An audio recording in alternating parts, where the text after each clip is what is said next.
Okay.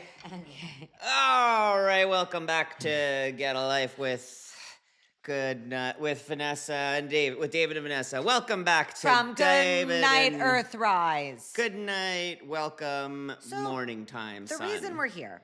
Vanessa, why are we here Because on planet Earth? So today I wake up and David's like, yeah, so I posted like a question sticker on our stories, like telling people that they could if they had any questions about the moon mission. So I'm just going to go check. And I'm like, because you've been to the moon? Like, what's the reason? No, because I'm obsessed with this moon mission and I just want to keep talking about it. And I have some basic understanding of what happened. And a lot of people are like, how did they put a rocket out there? And like, I can basically explain it. You can explain how they put a rocket out there. Yeah.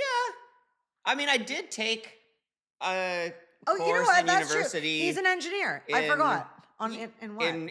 In rocket design, actually. But I mean, this is many years ago. Are you being serious? I'm being serious. I really took a course in aerodynamics and rocket design.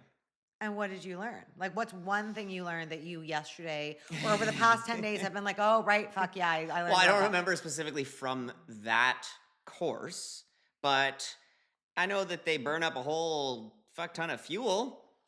Okay. But no, I mean, I can't remember what I specifically learned from that, but cumulatively, over the course of my life, and from being very interested in space and space travel and exploration, I feel like I get the basics. So you actually, I didn't think we were going to go in this direction, but now that we're here, Welcome. You are an engineer. I am a mechanical engineer. And is there not an aerospace engineer, which is a discipline. But was there any point before when you went to university where you thought you might pick aerospace engineering? No, but I had colleagues who did. Are you regretting And a friend it? of mine actually tried to go through astronaut training, but didn't progress further. Do I know them? Who is it? Well, I can tell you later. Just tell me like this. This is not good podcasting. Are you regretting that you didn't go into aerospace engineering? No. A little though? Now that you bring it up, would have been pretty cool.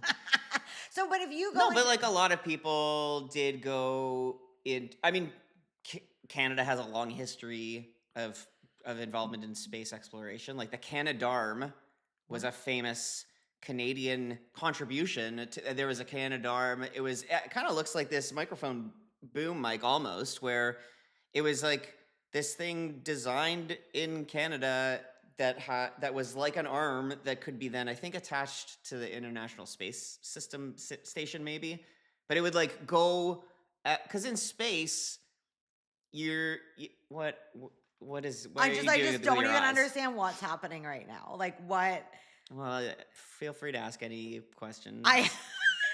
I was gonna ask questions, but I wasn't gonna go this. Like, I'm not against going this technical. I just that was not where my mind was going. I think you should close the loop on the Canadarm though, because people are gonna want to know. So the Canadarm, I think they had a Canadarm too, like an upgraded version. What does it do? It basically could go on the attached to the outside of a space station, because the space station is containing like the crew and all the instruments and all that stuff. But then for like doing work outside of the vessel, they would attach this giant arm that is kind of like this boom stand, and it's like it can articulate in all these different ways, and it can go like stretch across and it can grab something and move it to the other end of the space station. So is it one of those games where you use the arm to get like the stuffy thing?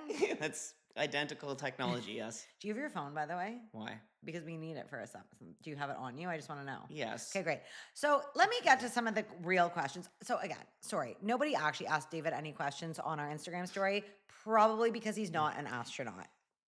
Okay? And despite the name of our band, Goodnight Sunrise. I was also curious if anyone else, I have a few friends who are also very excited about this whole moon mission, have been really following closely, but that's a small subsect of my friends. And so I've been curious how many of our band followers on Instagram have also been following, and to what extent. Like maybe some people are aware that they went to the moon, but then a lot of people are like, what are they doing up there? These actually I'll start now listing questions that you've asked. Well, my first question Yes. is What are they doing? no, well, my first question is, what did you discover of our followers as an indie band? Okay, so as like an indie rock band, what subset of our followers were actually excited about the moon mission?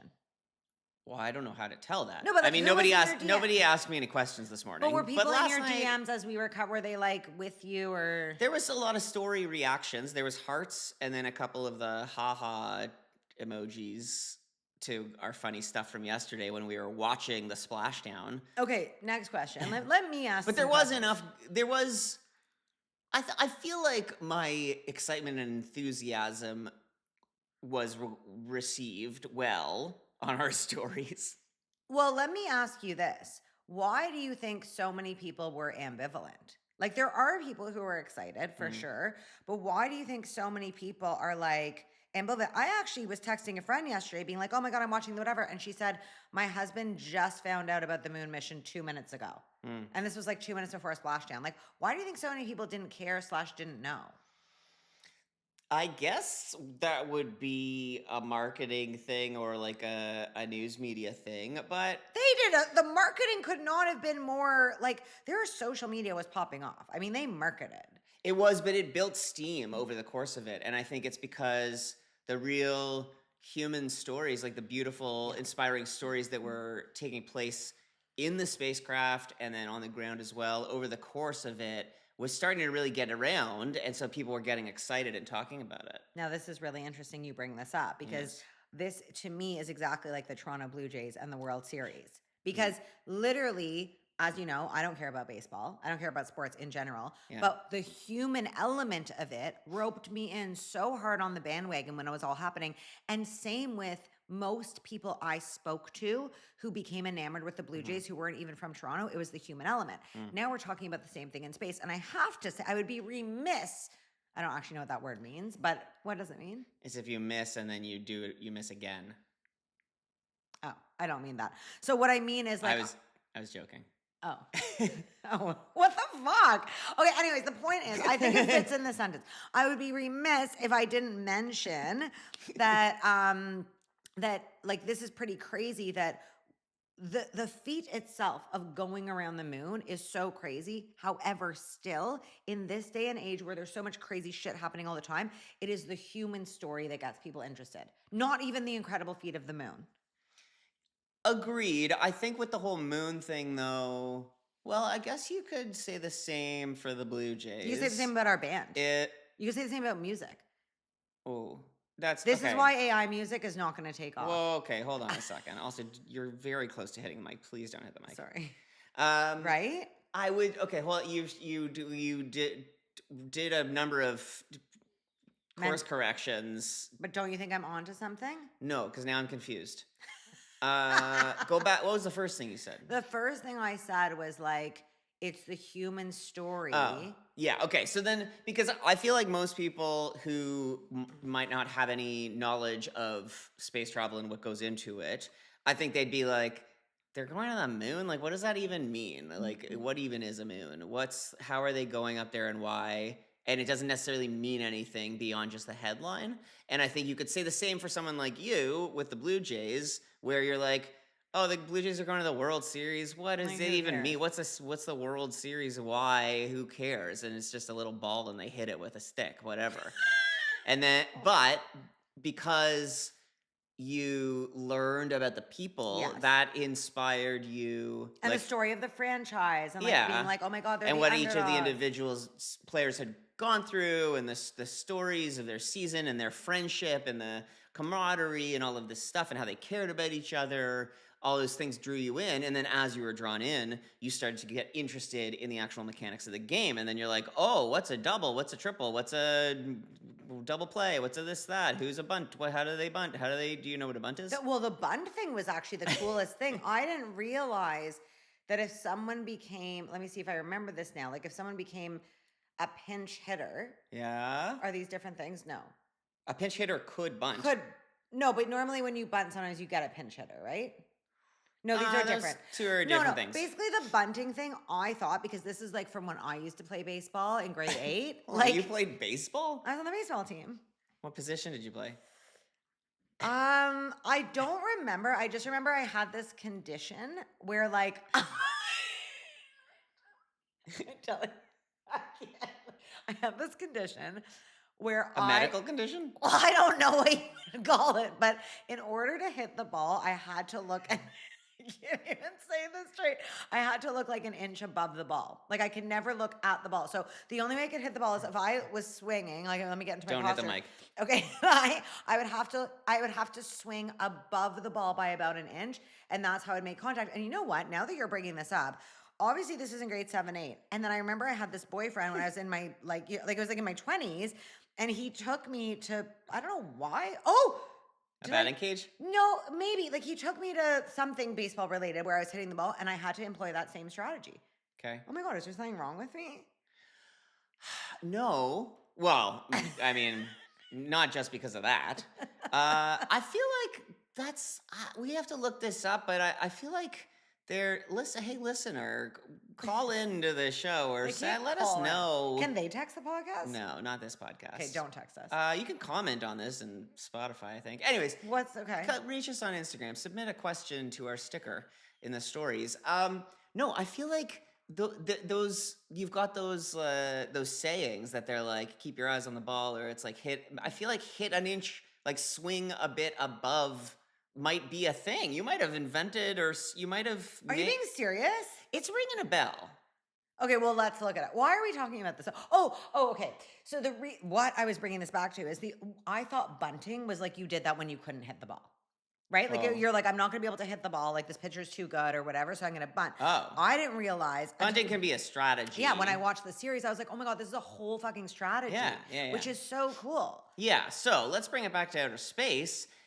If someone who had just recently found out, like, oh, they sent a bunch of people up to go to the moon, but then they're coming back, they're not even landing on it. Like, why are they doing this? But then they started to learn that they've got this adorable little stuffy on board, and Who looks like a baseball. Who looks like a baseball, and who a little kid designed it, and this design process was like 2 years in the making to make this.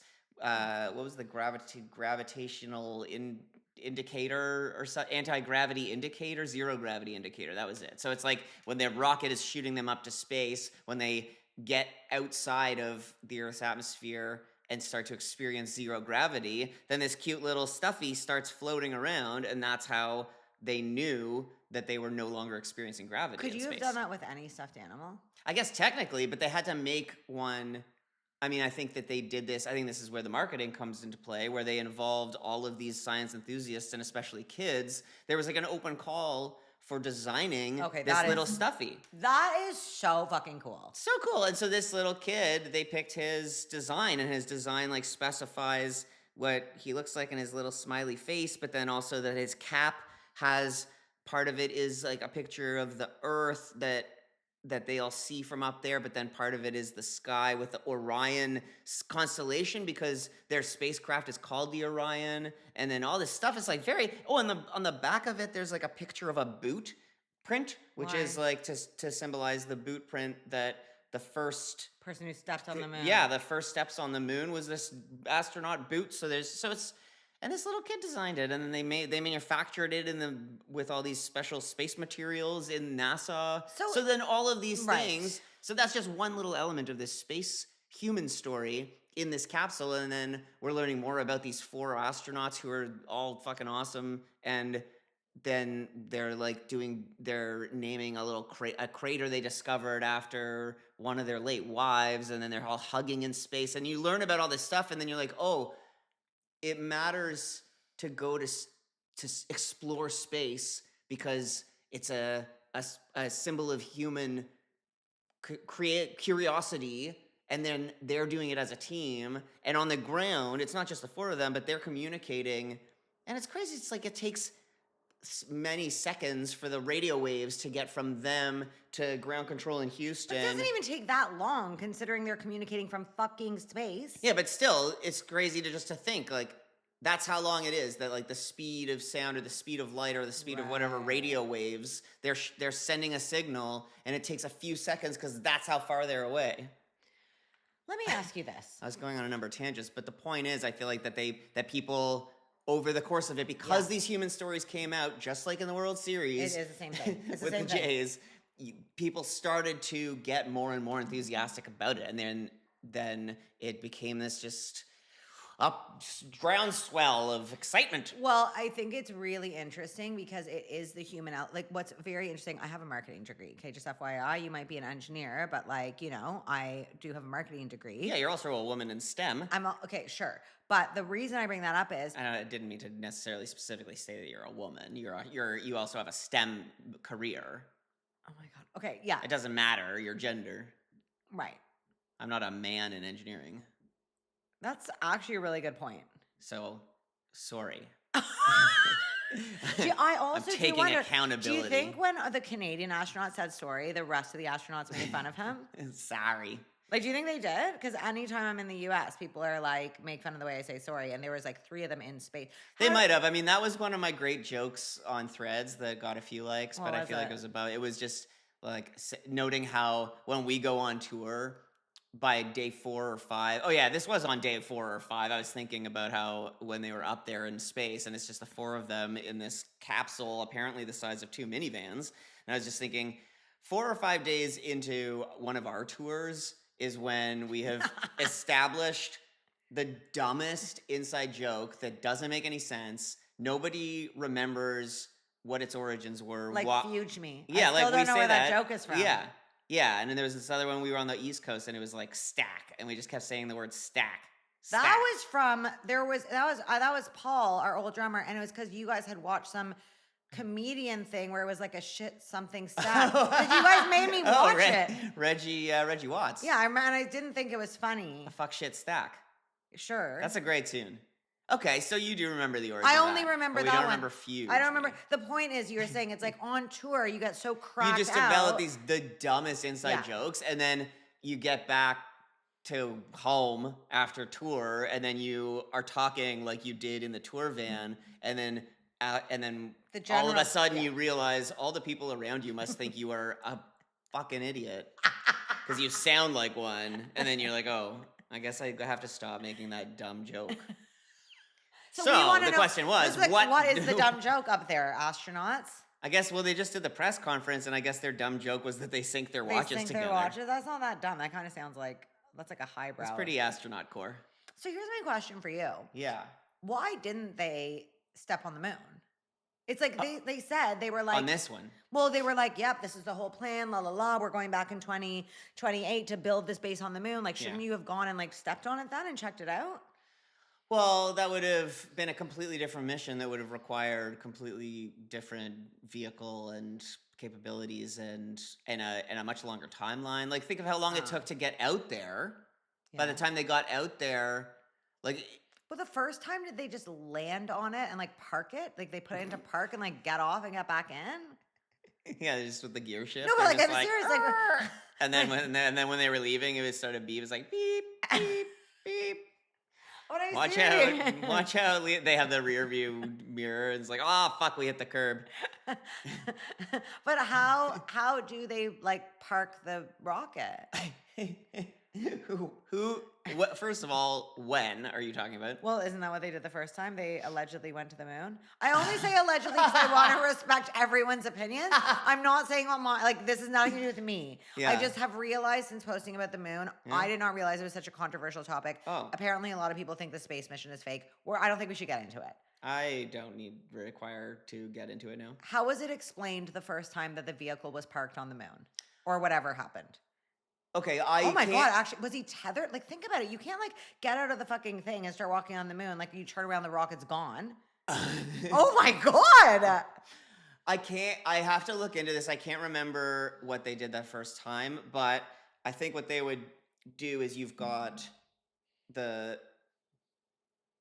would have the spaceship that, like, got you out to the moon area, and then you'd have a lunar lander, I think, that separated from it, drops down into the gravity of, like, the moon's gravity pulls it in, and then it lands, and then because there is gravity on the moon, it's just a lot lighter, it's a lot different than Earth. It is on Earth, but it still is pulling things down. So the lunar lander would have just, like, landed on it, then they'd open it up, and then they put the little step ladder down that they got from Canadian Tire, and then they stepped down. I guess wandered around. This I'm less familiar with. Hold on, did they step down and they were completely detached from the lander, or was there like a cable, like a leash?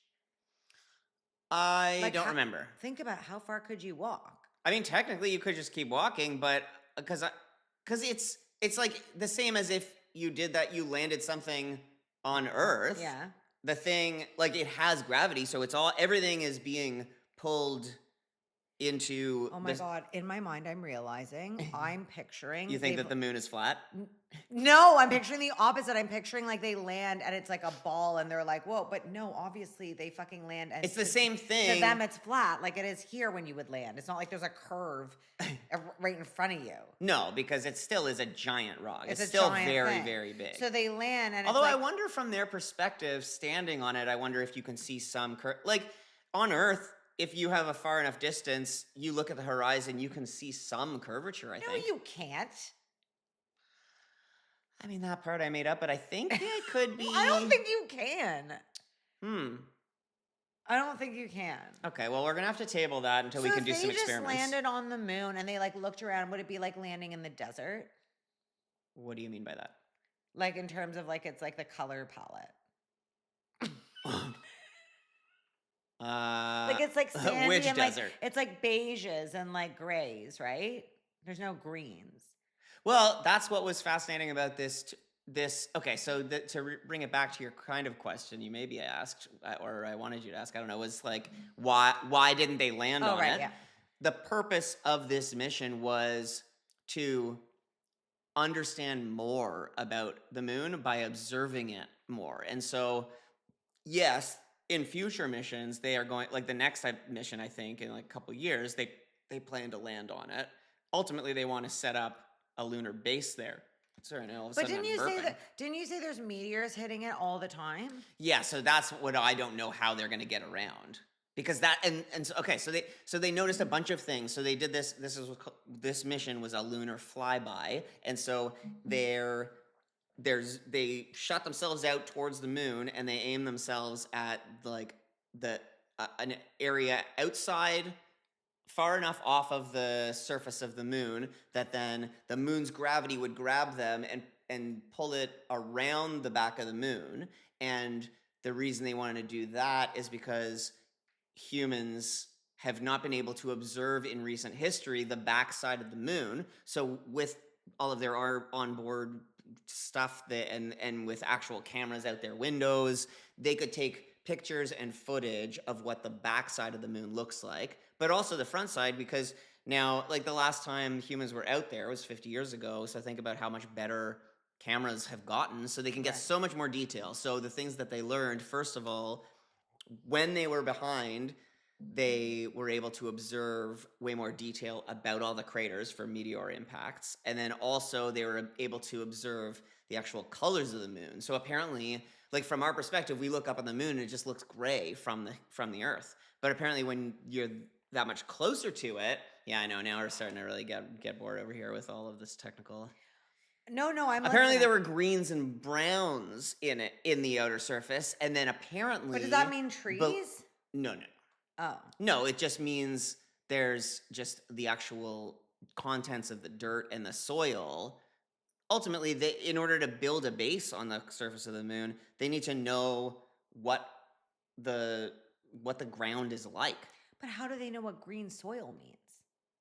That is what they're going to be figuring out from all of the data that was brought back. Like, this was an exploration so that they could gather all of this data from actual instruments and measurement devices on the board, but then also there's only so much that can tell you, so that's why they had 4 humans to observe with their actual eyes and see it in the whole way around, like from approaching how it looks like from afar, then they get closer and they're like, oh, it actually looks more colorful up close than it did from afar. And that tells them about how much light is being absorbed by the soil, and then that kind of stuff can tell them what the actual like mineral makeup of the soil is. Like, what are the actual... How is there light on the moon? Is it from the sun? Oh, from the sun, obviously. Yeah. Okay, so the sun gives light to the moon, do they have a 24-hour day like we do? No. It takes the moon But 28-ish also, days to orbit the Earth, but its rotation is also 28. I mean, this we can't really. No, This is a guys. deep dark rabbit hole, which is Okay, fascinating, but that starts to get super let's back mathematical up. that I don't fully Let's understand. back up to talking about Katy Perry. Oh, sure. Okay. So, one reason I think people were disillusioned by the moon mission, a lot of people I talk to, is it feels like people are just popping up to space whenever now, right? Because like Katy Perry went up to space, like the billionaires are going up to space, and Yeah. people are just like popping up. But tell me what's happening when they're going up there. I just actually read because I was like, oh my God, Katy Perry went up for 11 minutes. That's it. Mm. So like, where is she going in 11 minutes? They were just going, I think, to the the stratosphere or the upper parts of the atmosphere or something. So they were just going. I don't think they fully like left the atmosphere. So They said something in the article about how like she went to the point where like there was weightlessness or yeah, so you something. can go. There's like a certain height above the surface of the Earth where you are on your way to getting out into outer space, but you're still within like the Earth's atmosphere or something, and you can start to experience weightlessness the further you get away from the Earth. So these airplanes or spacecrafts that like Jeff Bezos is designing and Elon Musk, like ultimately those companies want to be the first ones to develop space tourism where this is an initial phase of space tourism where if you can afford it, you can go to space, which is like they just went they're sort of touching space to experience a brief amount of weightlessness, which is super cool. Yeah. But that's just like going on an insane roller coaster, right? basically. Like that's going to an amusement park, essentially what those guys were doing. What NASA was doing, sending people to the moon, is like they're trying to figure out more about the origins of the universe and like why do we exist? Why is there life on Earth? Like how is there water on Earth? How did the conditions for life come to be on this one planet? And we haven't found any other planets in the entire galaxy, solar system. What if it was just like made that way? Well, I mean that's another whole other. What do you mean? Like, what if it by a celestial creation? No, by God. I just mean like what if it like just like is that way? Like what if like? But you mean the Earth? Yeah. What do you mean by that? What do you mean? What do you mean? Like the moon. What if it is just that way? That's not a human way to approach anything. Okay, like we want to know why things are the way they are. But for example, like why is it cold here and it's warm in California? It just is. Yeah. What? Like that's just the geography of it. Yeah, but you're saying that. But wouldn't we? No, but there's scientific reasons for why. There's reasons why. Yes, I understand because that. of. But no matter what you did with the scientific reasons, you couldn't change that. That's what I mean. So it's like, what if it's just like, well, the conditions are that Earth has water and like this amount of sunlight and whatever, and the moon doesn't. Like that's just what it is. I don't get the argument. I don't get what you're saying.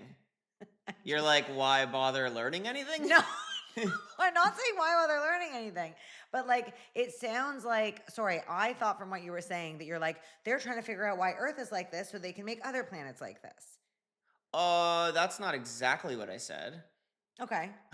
You're just kind of like, we're just trying to fit. Well, there's a whole bunch of layers. I was saying in terms of like NASA and scientists and researchers, they are trying to, like, I mean, from the dawn of time before modern science existed, humans have always wondered about what our place is in the world. And like, we've always looked up at the stars and thought, I mean, back in cave people days, they were like, oh, the sun, or there's like lots of ancient civilizations like in South America that worshipped the sun as a god. Because like, they're like, oh, this giant blinding sphere of light like pops up and then goes down and pops up. It does this whole thing every day.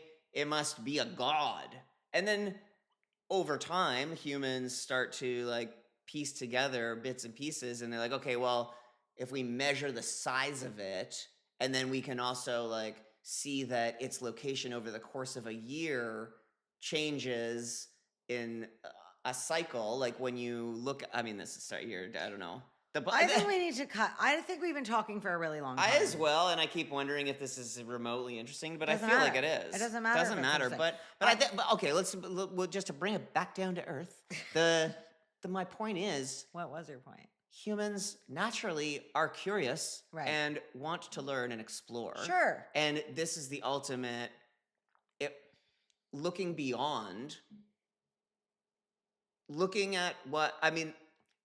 So these like billionaires like Bezos and Elon Musk are like they are like comic book villains where they're like, we want to establish a community on Mars because the Earth is going to die, so we have to set up a new like place to live for humans to continue living. And I'm like, that's intense, crazy, because that's a whole other story. Also, how are they going to do that? Yeah, exactly. Because it's pretty uninhabitable up there. But anyways, the point is they are working with these scientists too. Like they are working with NASA. Yeah, like they're working with NASA. But there's a lot of collaboration, and like I think these companies are designing the landers that are going to go up on the next Artemis mission. Pause. Sorry, you're telling me that Jeff Bezos and Elon Musk are actually working with NASA? Yeah. Well, because you need money to do all of this stuff. So like NASA's like, oh my God, this is awesome. Like you help fund us and we'll like work together. Yeah, like, kind of. So they're both benefiting. I mean, this has always been the case in space exploration and like military research too. Like the space exploration, the space program came out of military developments and funding back in the space race. From independent billionaires that just like want something cool to do? Well, currently, yeah, basically, they're like, we have so much money. This is now starting to get into a whole other thing. But this is kind of nice. Like, I'm like, oh, this is like a nice usage of funds. It is, but it's also, these guys are a little out of touch with reality. They're not like these 4 astronauts that came home and are like, the greatest lesson we learned from the moon is that we have to work together. We on Earth only have each other, and that we have to like love each other and work together. These guys are like, we gotta save humanity by setting up a very expensive resort on Mars that only a few people can afford to go up to. So it's not exactly the same. They're not doing it for altruistic purposes. I do firmly believe that all of these people from NASA, these trained astronauts and all the people who supported these missions, like I think they do it because they love scientific exploration and discovery and teamwork. And I do think that these crazy billionaires, who, yes, there can be good to come from it, I think that they are driven by these like delusions of grandeur that they're going to be the ones to save humanity. Because they've got too much money and time, and they're like lost touch with what humanity really means. Okay, let's get out your phone because I feel like this has been too long, and we do need to wrap this particular episode out. I would like to talk about the fact that I don't know how many years ago we recorded a cover of Space Oddity by David Bowie. Oh, I do recall this. At the time, to be honest, hated it. Well, like, I didn't love it. I did it for David. David was like, why did you even want to do it? I don't know why. I just thought I was like, cool. What are these words? Like, you know what I mean? Like, ground control to Major Tom. Who is Major Tom? That's not like that's just in the song. He's not like an actual character in life, right? I don't know how to. No, I mean, he was a character in the song. Okay, in the song. So, ground control, like whatever. I think Bowie kind of, in a way, was Major Tom. Oh, okay. I think he was feeling like the astronaut lost in a tin can, maybe. So he wrote that, and we did a cover of it. And now I feel like because of watching all of this, I'm like so into it. Our cover of it that we did 6 years ago. Yeah, and like also we did like, this amazing guy did the artwork, like Tiago. Yeah. He now works for Marvel. I am aware of that. And he drew cover art of us in a rocket ship. You're telling me this like I don't know it. Do we call it a rocket ship? Like what did they go up in? A spaceship? Well, I think technically the rockets would be the things that like are burning fuel to send the spaceship up. To a spaceship. Yeah, let's call it a spaceship. Let's end this episode by playing a little bit of it. Is there anything else you want to say? Honestly, I'm just going to check how long this has been. Where are you going? But now we can't edit this, so I have to keep going. Okay, It's 35 minutes is all. Oh, wow. Felt like Feels like 2 hours. Felt like a trip to the moon. It feels. You want me to play part of this song? Yeah, like let's end this episode. If anyone has any questions about the moon that we probably can't answer, please do send them to us. Look at that. Yeah, let's just. But just into this. Yeah, just guys, this is the end. Oh shit! I took a screen capture. Isn't that bass? I remember I couldn't get the words right. Sounds great.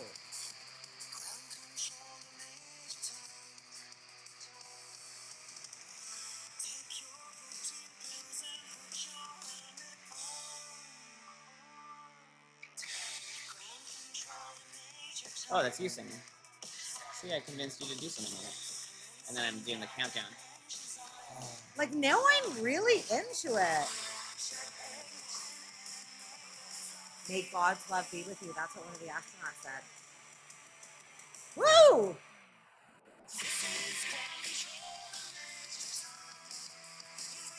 I'm just like pissed I jumped on the moon bandwagon too late because I would have sent this song to NASA.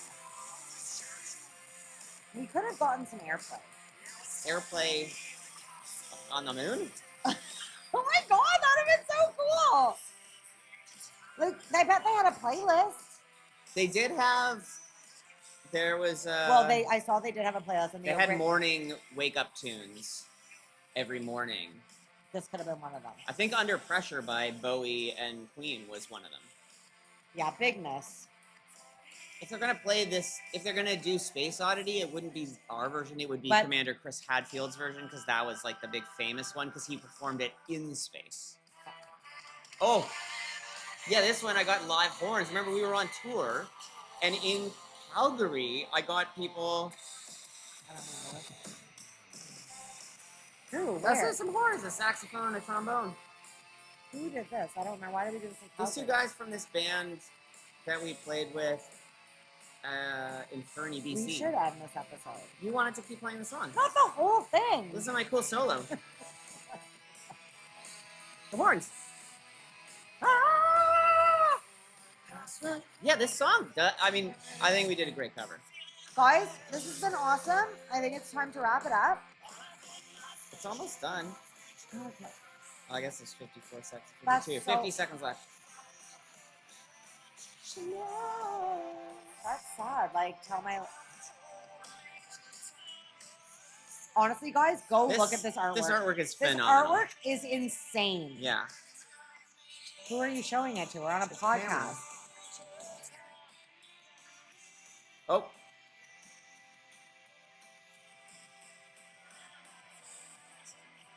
Okay, Dave. You told me to play it, and now I can't stop it because it rocks. I'm actually just obsessed with this art.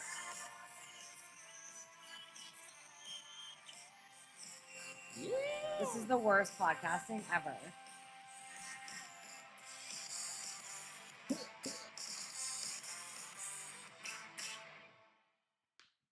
Podcast over.